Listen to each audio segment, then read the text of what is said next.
Welcome to Newly Invested, the podcast that's all about the real, sometimes raw journey of real estate investing. I'm your host, Judith Tait, bringing you conversations from the trenches of the investment landscape where we celebrate victories, learn from setbacks, and unlock the secrets to successful property investing. Whether you're a novice investor seeking tips and guidance or a seasoned pro eager to share your story, you've come to the right place. Let's get started and delve into the exciting world of real estate investing. Hey everyone, welcome to another episode of Newly Invested. I am your host, Judith Tait. And today on the show, we have a special guest, Caydie Lemire, who is the Director of Operations for the Multifamily Conference happening this May 24th to 26th, 2024. Caydie is a seasoned director of operations with a diverse background from mental health work to now organizing Canada's largest real estate investing conference, the Multifamily Conference. She brings extensive experience in strategic planning and execution. As a wife and mother of three, Caydie balances her professional success with her family life seamlessly. Outside of work, she finds solace in hiking and immersing herself in forests, nurturing her love for nature and adventure. Welcome, Caydie. Thank you for having me on. I'm super excited to have this chat with you today. Yes, me too. I'm just super excited that you said yes. I reached out to you. Well, you just never know, because I'm thinking putting together a multifamily conference, that must be a lot of work, which you're going to tell us all about.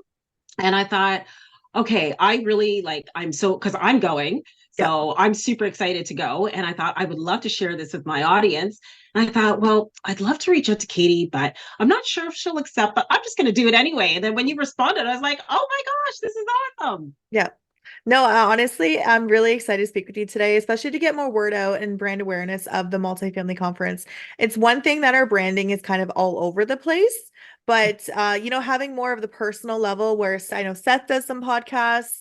I've had quite a few quick conversations with individuals. So getting more of the behind the scenes aspect is super exciting, and to be able to get that out there, it excites me every single time. Yeah, for sure. So tell us how you got into this. Tell us your journey and background of the whole real estate sector and how it led to your current role as the director of operations. Yeah, so I definitely did not start within real estate whatsoever. I did have a goal forever ago to maybe become a real estate agent. But I originally was a mental health worker, and I did that for a couple years. I burnt out a little fast. I mean, I was a single mom at the time, and life just happened. So I got into the real estate administration with a different team here in Hamilton, Ontario. And then I flipped out of there to find a different team to join, and this is when I found Seth Ferguson, and his a job ad that he had up was that it was office administrator for a smaller team. There's maybe 2 or 3 agents on it. I'm like, perfect. It's smaller, less stressful than what I was dealing with. This is excellent. Go into the first interview. It went great. He calls me up a couple hours later and says, hey, I really enjoy talking to you. I also have this idea in the future. He's like, I've already booked Kevin O'Leary for 2022. And I'm like, hey, what are you talking about? What are you talking about? Like, I don't know nothing. And he says, I'm hoping to throw a real estate conference here in Toronto. I know it's super big in the States, but have you done anything like this before? And I was like, no, have you? And he goes, no. He goes, but I need someone to kind of help me figure this out. Do you want to try and do this with me? And I was like, absolutely, I do. So he hired me on the spot. We started getting rocking and rolling. And 3 years later, here we are, still as Canada's largest real estate investing conference. And that's how it began. Wow, that's pretty amazing. So you started in 2022. Yeah, so I joined him in 2021, Okay. October 2021-ish. And then the conference was May 2022. We had a really short span of time to get that all whipped up together during fresh out of COVID too. Wow. Yeah, that was a very challenging time for everybody. For sure. Yeah. But also a great time to start something new. Absolutely. Fresh start is always needed. Yeah. Especially when it's internationally, everyone was going through a lot of stuff. And I found, at least with my personal surroundings and my friends and family, a lot of people changed their lives during COVID, and they had a lot of realizations for their personal problems, personal growth, those aspects in life. So I've seen a lot of people who have come out of COVID being much better than what they were before. Yeah, me too. Yep. So what was it like? Because you said that you came from the mental health sector. Yes. What was that transition like going from that into real estate? It was nerve-wracking. I was so used to my day-to-day schedule and what I was doing. But then once I kind of got the swing of things, I realized that I could take like a breath of fresh air and be like, okay, this is more suited for me for now. I already have a lot of things going on in my personal life. So if I can just sit at a computer, do what I need to do, and just beeline focus, the transition was actually not bad. Once I like took my breath of fresh air, I was good to go. That's good. I would think that it would be quite challenging, especially if you've got young kids at home. And Yes. how do you find that balance between managing something on such a large scale and then, managing home, being a wife and a mother? The balance is very hard, I have to say, because I don't have it's funny when I think about it or even talk about it. I don't have a normal home life. Like we are a blended family, my husband and I. So I have two daughters, he has a son. So together we have three children, but my husband has traumatic brain injury, so I also care for him. Oh, So it's wow. not, yeah, it's not just, I finish work and I do what I need to do as a mom, but I also need to make sure that my husband's always good. Like he suffers from seizures, and that kind of stuff. He's in the process of going back to school, because it was an accident he was in, like at work back in 2022. So just, we are all still adapting to that and how he is as a person now. So it's a lot, of balancing. It's Yeah. yeah, for my own mental health too, and I'm just like, I need to take a breather sometimes. This is a lot going on, but I make it work one way or another. So it sounds like you had a lot going on all at once because his accident happened in 2022. Yeah. You started working with Seth in 2021, then the first conferences in 2022. How have you managed to just keep it all together? Like, what are some of the tools that you use? Yeah, that's a great question. I get asked that a lot, and sometimes it's hard to really form my thoughts and make out a plan. I previously had a speaking engagement where I spent like 2 months breaking down my entire thought process of my framework of what I need to do and getting support and that kind of stuff. Because at the time, like our conference was in May 2022. We just finished off over in Brampton. We had Kevin O'Leary, that kind of stuff. And then my husband's accident, he was my boyfriend at the time, so I Mm. upgraded. Yeah. Um, his accident happened in August 2022, so it was just a couple months after. And we were in the like we just finished visiting venues for the 2023 conference. We were in the process of securing our bigger speakers, and it's like we had this huge, massive accident that happened. And I'm like, hey Seth, I gotta take some time because like my husband's on life support, he's not going to live through the night, this that. And having I find for me the most important thing is support, your support system. Mhm. And people don't realize how much of a support system they have. They're probably thinking, oh, I have my mom and dad.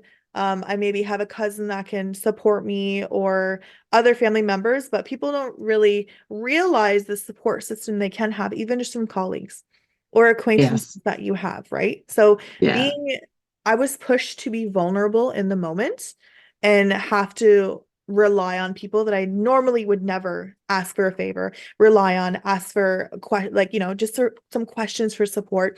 Hey, can you cover a meeting for me because I have a meeting with the doctor or I have to take some time off work, et cetera, et cetera. So for me, to answer your question, I find the most important thing is having that support system. Yes, I agree. That's amazing. And I think it's like good for you. That's very impressive just to just to know what you've gone through and how you've handled it. And you've come out really well on the other side. As the director of operations for such a big conference, you have a lot on your plate and you have a lot of responsibility. Yeah. So, what are some of those responsibilities, and how do you approach the challenge of keeping the conference relevant and beneficial for the attendees each year? For sure. So, I mean, to get started, logistics management is one thing I have to right away get started on. That's one of my main responsibilities. And I'm doing, overseeing all the aspects of the conference itself. So that's reaching out to other speakers or other companies or vendors and venues that we need. Like doing the venue visit is the first thing that we do in the very first place. Something else that Seth and I work on together is the budget management. We need to make sure that we have all the dollars allocated where they need to because but bigger conferences are extremely expensive to say the least. Yeah. The thinking about the numbers just it makes me sick to my stomach. It's so much. Making sure that the attendee experience, so that's something that we really like to focus on, is the overall attendee experience with the conference itself. So making sure when someone first receives their ticket, what is the first email going to look like that they get? What is that follow-up cadence for them to know that we are still thinking of them? We are grateful they've purchased. We are looking forward to having them join us. So looking at the overall attendee experience is something that also is within my responsibility, looking at risk management per se, seeing, okay, so if this goes wrong, what follow-up do we have? How do we make this work? Marketing, thankfully, I don't really have to handle. Seth handles all of that stuff because that is a lot of work to do. He's really perfected the fact of a lot of people who are selling conferences or events like to sell it as like a service, a product, or like an object, right? But Mhm. you really are selling an experience, and that's very hard to do when you're Yeah. putting up an Instagram post or something simple like that, or even just the ads that are showing up all over Facebook and Google. He handles that. So what else is there? Vendor coordination. I do help with the marketing support, staff and volunteer coordination, reaching out to all of the speakers, making sure everyone has their presentations on a timely manner. Working with Robinson Show Services, who we've partnered with this year for their trade show, making sure that all the exhibitors are good to go and all the deliverables are being met. We're getting all our receivables for that.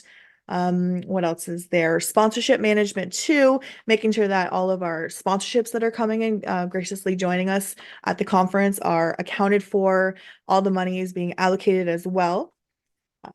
On-site management, making sure the conference itself, there could be fires happening. I want to make sure that the attendees don't know that's happening. That happened in 2023. So did you come last year in 2023? No, no, I didn't. This is my No? first year. Okay. Yeah. Okay. Well, that's super exciting. I'm so excited that you're coming. But Well, thank last, you. yeah, of course.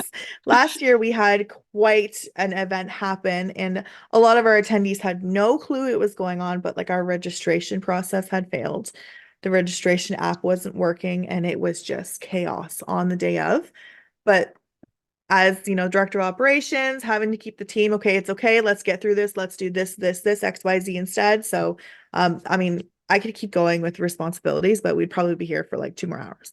That's not ideal. But that's I really like that you're telling us this because it gives us like a backstage view of everything that goes into this conference. Like Yes. when we see the success on the front end, we don't realize all the work that goes into the conference in the back end. And that's pretty awesome that there was a problem with the registration system, but nobody knew anything. Yep. So that tells me you must have like a backup plan and a backup plan for that backup Of plan. course, you got to have at least 4 plans. Wow, that's great. And you must have like a pretty good, solid, and reliable team. So are you in charge of selecting who's on your team? Yeah, so I handle a lot of the hiring process. So when we're in the Okay. process of hiring people, I'll run a Yeah. first interview. If I think someone is a great fit, I'm then gonna set them up with Seth Ferguson, and he kind of does his interview process, which is very different from what I do. Yeah. And he's blunt, straight to the point. If he doesn't think you're a good fit, he's gonna tell you, like, we're not gonna waste the time. Yeah. So if he agrees that we're a good fit, and then we just bring someone onto the team. So I mean, overall, we don't have much of a big team. There's maybe like 10 of us. So, That's pretty good. That's a good yeah. size though. Yeah. Yeah. So can you give us just like some insight or an overview of what the conference is and what your goals are for the attendees this year? For sure. So the conference itself, Canada's largest real estate investing conference that we have, a lot of the goals that we want to make sure we are hitting this year is the attendee experience, and making sure that everyone is walking away with a golden nugget, even if it's someone who's like a brand new investor. We want to make Yeah. sure that they're walking away with something that they can push for their personal growth and their career growth and their portfolio development as well. So I know the last 2 years, what we've done is kind of make sure that we have stayed niche to multifamily investing. But this year we've branched out a little bit. So we have the two workshops happening on the Friday. So one's tailored to beginner investors. One is tailored to advanced investors. So we are bringing other topics in. So we have a speaker coming in for the advanced one that's talking about like top tax strategies. We have someone who's coming in to talk about infinite banking. And if someone is already a seasoned investor, we're going to see, okay, where can you also store your capital? It doesn't always have to be into multifamily. So, and for beginners, we have, of course, capital raising, what to do with first growing your portfolio. So our main goal this year is really pushing people outside of their comfort zone and making sure that everybody walks away with a golden nugget. That's great. I love it. Those are some big topics. Like you mentioned infinite banking. Yeah. I just recently heard about it. I don't know too much about it, but I know it's definitely something I want to explore more. Like Yes, I'd rather be my own bank. of course. Yes. Oh my Yeah. goodness, that's great. I'm so excited. Yeah. No, that's great. So, It's nice to hear that feedback. yeah, no, that's awesome. So, how is your conference different than other conferences or other multifamily conferences? Right. So I don't know if I can speak on other multifamily conferences because I haven't been to one. I know there Okay. isn't really many happening up here in Canada, but I know there is a whole ton in the States. From what I see, a lot of the other conferences, though, are doing the typical ballroom. It could be more of a gala or even just small breakout sessions, that kind of stuff. So I would say ours is different because we like to really push everyone to network. And of course, investors love to network. I mean, everyone loves to Yeah. be around people. I love to be around people. So we want to make sure that we are different in the fact that everyone can come and everyone has someone to talk to, which is why also we push the benefit of the 4 ticket levels that we have.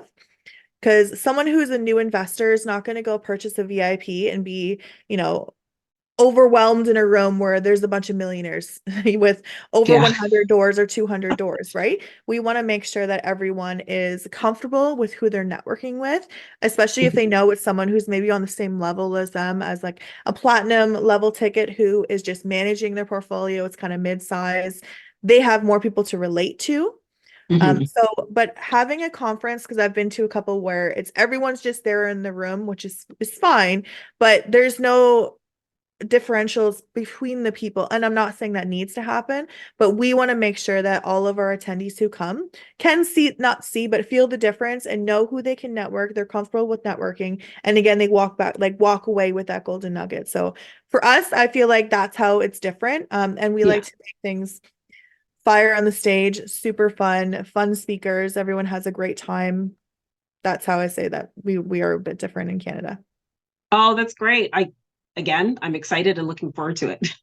Awesome. So, okay, so let's just break it down a bit. So, if someone wants to attend the conference for the Yep. first time, like myself, how do they know which ticket to buy?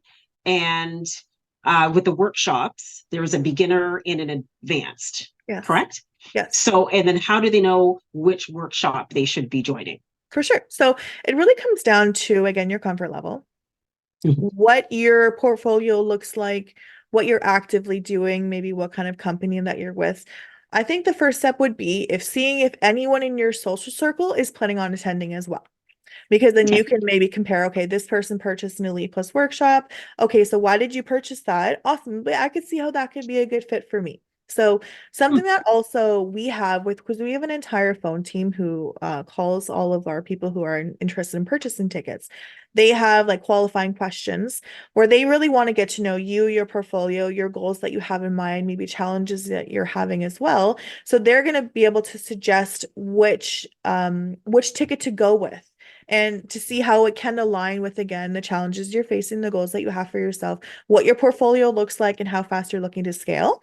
So if someone is unsure about what they want to do, what tickets they want to go with, let's say they have a single family home, they're an investor, they have a really small portfolio, they're in the process of wanting to grow, they have the opportunity to grow within the next 12 to 24 months. Maybe they're not as big as a platinum, but they still want to learn a lot. That's an Elite Plus workshop. You have the opportunity to network with people who are like-minded like them, and they have the opportunity to network with the ones who have similar portfolios. And with the workshops, so we have, again, like you mentioned, we have the beginner workshop and the advanced workshop. So beginner is tailored to beginner or new investors per se, or someone who has a really, really small portfolio, maybe doesn't want to be overwhelmed with the information in the advanced. And the advanced workshop is tailored to more so seasoned investors, people who already have the funds, they have the portfolio. Maybe they're just wanting to see where they can put their money, how else they can grow, get some more generational wealth coming in instead of just multifamily investing. Okay, that's great. Yeah. Very good to know. Because I know when I was selecting the ticket, I was like, which one should I get? And then should I do beginner or advanced? And I actually sent you an email and Yep. you helped me to clarify that. So that was great. Yep. All right. So, who are going to be some of the notable speakers at this event? Yeah, so our celebrity speakers specifically, I know everyone has seen that we have lovely Elena Cardone. I'm so excited to have a really big female celebrity join our stage. I know real estate is more of a Yes. male-dominated industry, so I want to Yes. yeah, be through That's that. So we great. have, Woohoo. yeah, I know, right? Finally, I've been telling Seth for years, like, we need a big woman on the stage. Like, Yeah. so I'm hoping we can continue that for 2025. But so we have Elena Cardone, we have Robert Herjavec, so one of the guys that are on Shark Tank, super influential individual, especially up here in Canada. Yeah. We have the Wolf of Wall Street, Jordan Belfort coming.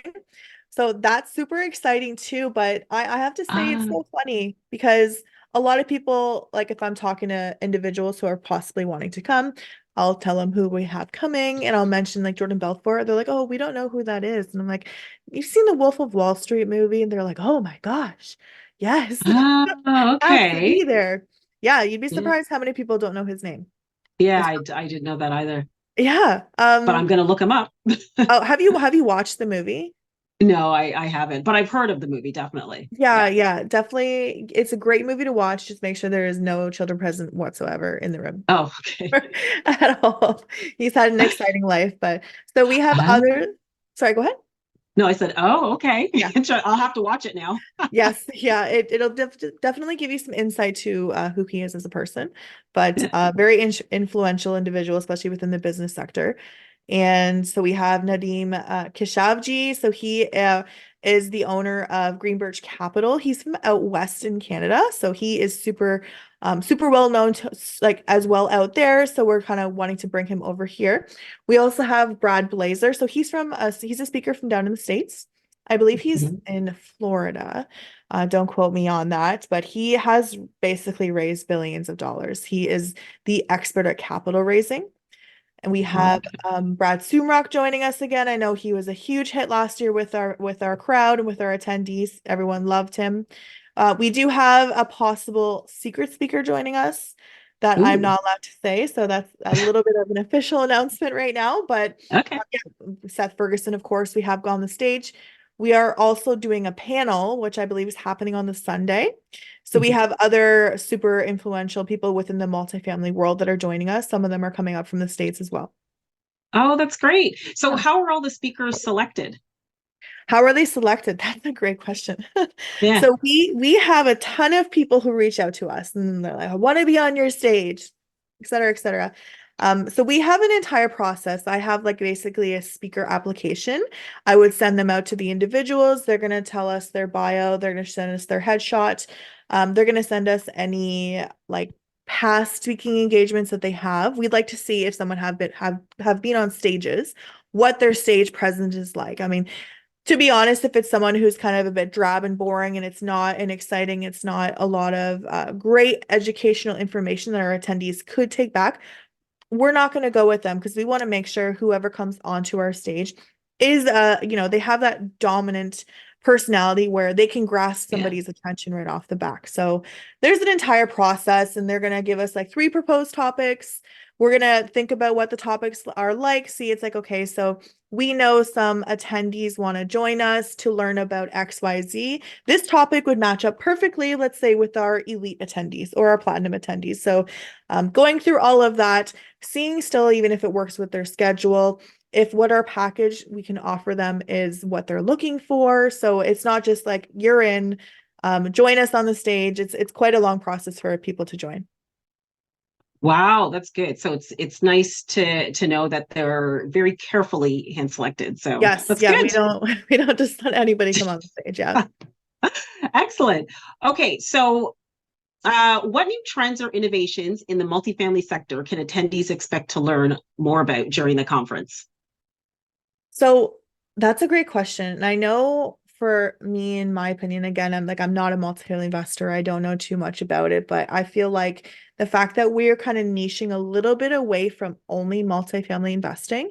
So a Hmm. couple of the topics that we're covering is bringing out, how to grow your own brand, how to make yourself more present, how to make yourself approachable, those kind of things, talking like I mentioned about tax strategies, infinite banking, where to put your money. So I don't know if it's multifamily specific, but just having that opportunity to learn a lot more of things within wealth creation and brand awareness, and also just investing in general. That kind of is the takeaway, in my opinion, for that. That's great. And in regards to networking, now I know that there's going to be so much networking. So Yes. what kind of opportunities will there be for networking, and how can attendees make the most of these opportunities?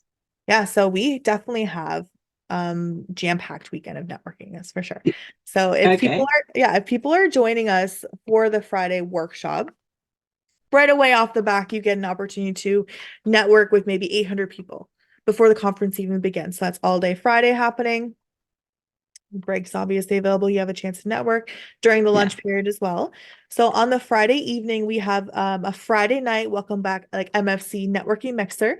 This is happening at Aqua Supper Club. So it's right along the water. It's a beautiful location. All ticketeers are welcome to join us. So Yeah. that is our icebreaker, you could say, for individuals, especially new people who are coming and don't know who to talk to. You can go in there. Not many people are going to be wearing like their badges. So you could have someone who is a new investor ends up meeting someone who's actually a VIP. They're not going to know they're a VIP. We're just breaking the ice for them. We want to make sure that they have that opportunity to do that. And then Saturday, of course, all day conference. We have our VIP networking lounge, that's exclusive to VIPs, but we also have the general networking lounge that's available too for all other ticket levels. So it's kind of a great opportunity to go to during your lunch period, meet people who you could end up working on deals with, find out what their services are. So again, all day conference, networking all day long. Tons of exhibitors as well, of course. Yeah. We have an entire trade show floor, lots of exhibitors to speak to, and that's a great opportunity to also network with them as well. And going into the Saturday evening, we have the VIP only exclusive black tie event happening. We rented out the Art Gallery of Ontario, so everyone is in the dress to impress mood per se. We're going to have some a live jazz band there. The drinks are flowing. Great opportunity for VIPs to network and get to know each other. We also have for our platinum level speaker, or it's not speakers, our platinum level tickets, we have at Glengold Studio, which is right across the street from the MTCC. We have their platinum only VIP exclusive networking mixer. Again, there's appetizers, drinks are flowing, there's music playing. So that's a great opportunity for individuals to network with other platinum level ticket tiered individuals. Okay. Sunday, all day conference. I know last year we did a Sunday night like send off after party. It's a lot. Everyone's already been on their feet for like 3 whole days of 12 hours. So we Yeah. chose to not do anything on the Sunday evening. But there's definitely a lot of space and opportunity for people to network and get outside their comfort zone and talk to everybody that they can. Don't be shy. Go over and ask someone how their day is going. Hey, did you join us did you come to the conference last year? If they say yes, okay, what was your takeaway from last year's conference? How is it different from this year's conference? How are you feeling so far? Is this your first time coming? There's a lot of questions that you can ask other individuals who are joining. not just about the portfolios and the business that they're doing, but their overall experience of being here, being present, being with other individuals in person is definitely questions for people to ask. That's a lot of networking. Oh my goodness. I'm Yeah. just trying to keep track of all that. Okay, so if someone bought like an elite ticket, but they Yes. wanted to go to the VIP networking event or the platinum, can they buy a ticket to get into that, like a separate ticket to get into that event, or do they have to upgrade their whole ticket? They would have to upgrade their entire ticket because we have a capacity limit with that. Oh, with okay. the venues. So we have to make sure we stay within capacity. And if we're upgrading or if we're just selling a separate ticket, that can kind of take away from someone who already has purchased or is purchasing an actual ticket for like VIP or platinum. So Got it. unfortunately, it's not an option this year. It would be great to have add that as an option for next year. And that's definitely in my mind. I've mentioned it a couple times to Seth. So Oh, okay. yeah, so for next year, I think that's something that we might see could finagle. Oh, okay. Yeah, Yeah, that'd be great. But I understand how it could get a little messy. yeah, for All sure. right. So for those interested in attending, can you provide details on how to register, any early bird specials or accommodation recommendations for out of town attendees? For sure. Yeah. So we actually have 3 room blocks happening right now. We do have cutoff period. I think it's next week. So if Oh, anyone's wanting to purchase, they better get that okay. done as soon as possible if they want the discount with the tickets. So if they were to want to join us at the conference, simply they would need to go www.multifamilyconference.ca. There is just a form to fill out. So you come into our system and then one of our phone sales reps would call them right away. It's great to get them on the phone because they sometimes our phone sales reps are able to get them a little bit of a discount instead of just purchasing Oh, off the website. But some people can just purchase right off the website if they want to do that. That's no problem too. Um, and the process of like they're going to get their invoice emailed to them. They will then get an email to our welcome app. So they get like login credentials for that. And that has all the information on there. There's fellow attendees there as well, all the entire schedule, our exhibitors, everything's on there that they would need. yeah, So they would, yeah, they definitely would need to make sure that they're downloading the app because your profile has your e-badge, which essentially is a barcode, and that's your ticket to get in. yeah, So yeah, there's like a whole process to purchasing a ticket. It's not just one and done. I wish it yeah, was easier, but we need to make yeah. sure that registration goes smoothly this year. Oh, yeah, for sure. And what's Yep. the app called? It's called Feed Loop Go. Okay. Yeah. Excellent. Yep. All right. This is great. I'm loving this info. I'm so excited to attend. So we're just going to go on to the lightning round questions just to learn a little bit more about you. Okay. All right. You ready? Yes. Okay. So if you could have dinner with any historical figure, Oh, who would it be and why? yes. That question. I love that question. It's the person. Have you seen the movie Hidden Figures? Have you watched that movie? Yes. Beautiful movie. I love that. I feel like they should Yeah. play that for like high school students in like grade 10 and 11. Like that movie needs to be known a lot more. So Catherine Goebel or Catherine Johnson after she got married. I would love to have a conversation with her. And it's interesting because she's basically like she's very intelligent. She was the first one of the first African American um woman to be with like a NASA scientist, and she's a mathematician. She has all these things that I can't relate to. I can't do math. I'm not good at it whatsoever. I don't know how I do the budgeting. It's crazy. But I would love to have a conversation with her and just how her life and what she went through and how far she continued to grow on a personal level is so unbelievably inspiring. Like I have 2 daughters. They are Yeah. 14 and 7. They both love that movie. I put that movie on, they sit with me and watch the entire thing. They love it. Oh, It's a wow. beautiful movie and her story is beautiful. I agree. Like that's something that, that should be shown in schools. Like when that movie first came out and I watched it, I thought, how have I never heard of these three women? I know. I I never knew. I had no idea. Yep. I'd never heard of them. Yep. It's definitely something Just that should be out more for sure. just one of those little secrets they don't want you to know. Right, exactly. There's so many. Okay, so what's one book that significantly influenced your life or career and how? Yeah, that's a great question. I tend to read a lot of like fantasy novels and that kind of stuff, but I do like to learn about things within the medical world.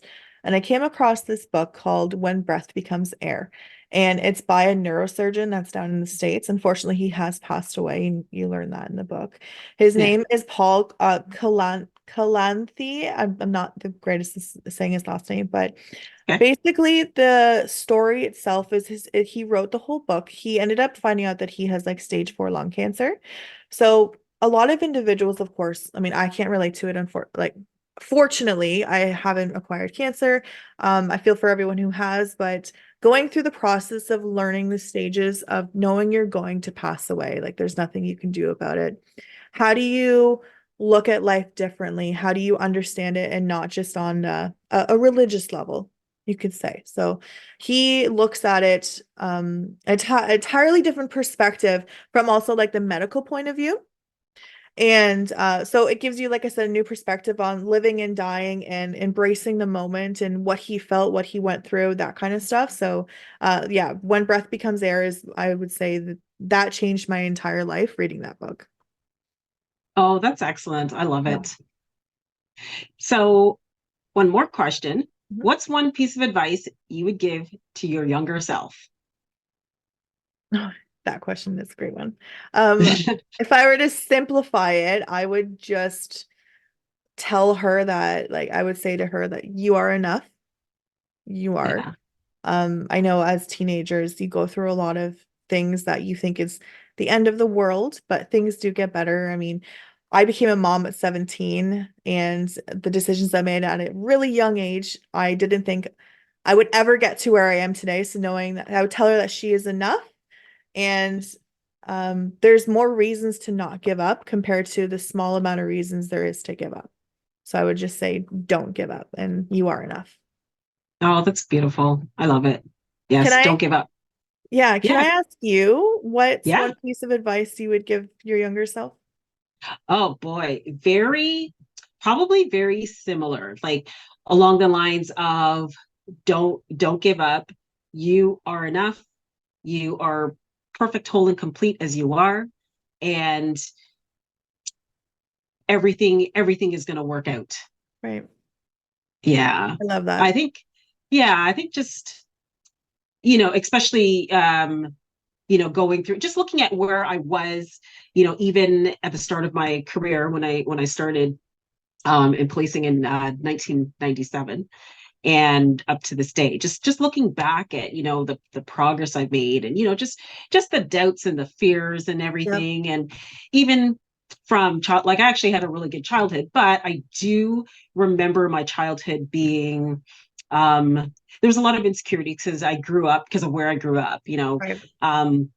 mostly very Greek neighborhood, being the only, female Black student in class all the Yeah. time. It's just like, yeah, I'm the only one again. But so just and I Just just stick it out. just became the norm. But like Yeah, it just comes with some insecurities and of fears and course. like, am I enough? Am I good enough? And yeah, so pretty much Yeah. along the same lines. Yeah, no, that's great that we can kind of relate on that level to a certain extent that, Oh yeah. young women definitely go through a lot. And I feel like it's not talked about enough, that's for sure. Oh, definitely not. And I have no problem talking about it because I find that the more you talk about it, the more you realize that there's other people out there going through the same thing and they Yes. identify with you Yeah. greatly. You mentioned that you were a single mother.